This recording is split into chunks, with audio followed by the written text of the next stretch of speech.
He was going to corner Karoline, but Karoline remained cold and put liberal host Ethan in his place. Listen to this story. The camera lights turned on. The studio fell silent. Everyone expected liberal host Ethan Caldwell, known for his sharp tongue, to corner young conservative politician Karoline Leavitt. But no one anticipated that the truth Karoline was about to reveal would freeze the entire room. Ethan leaned back confidently, twirling his pen, smirking as he began to speak.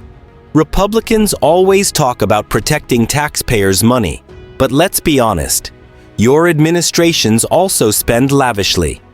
Private jets, luxury retreats, and tax cuts for billionaires. Aren't these part of your policies too? The audience chuckled softly. It was clear Ethan was setting a trap for Karoline, but she wasn't fazed. In fact, she looked like she knew exactly who was going to be trapped.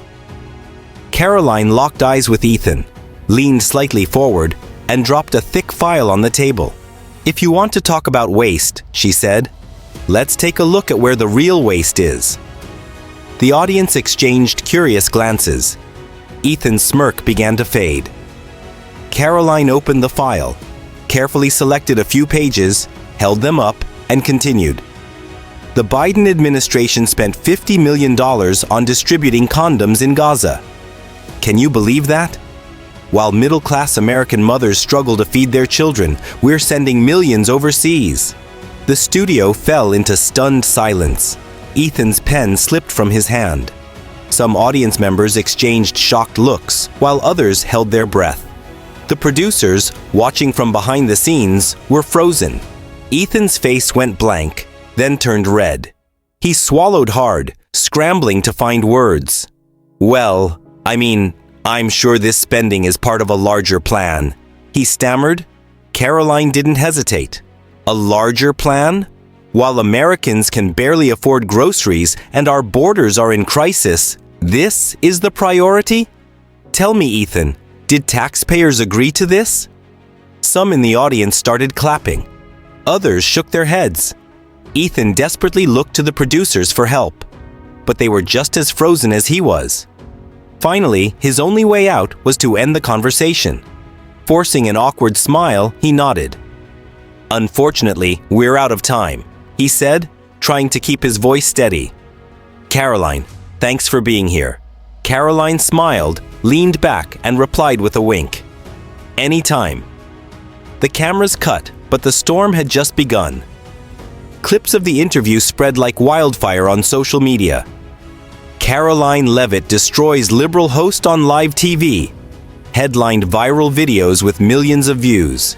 Ethan became the internet's laughingstock for a week. But Karoline, she had spoken the truth, and people would never forget it.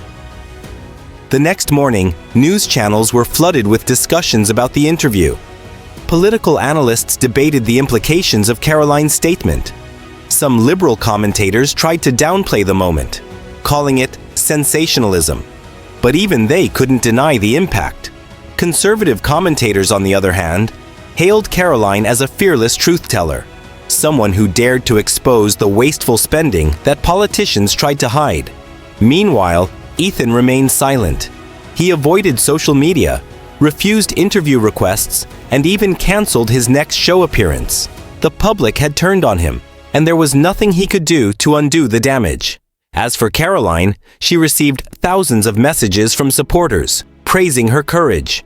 Some even called for her to run for higher office. In one bold move, she had shifted the conversation and forced the nation to confront the uncomfortable truth about government spending. The debate was far from over, but one thing was clear: Karoline had won this round, and she was just getting started.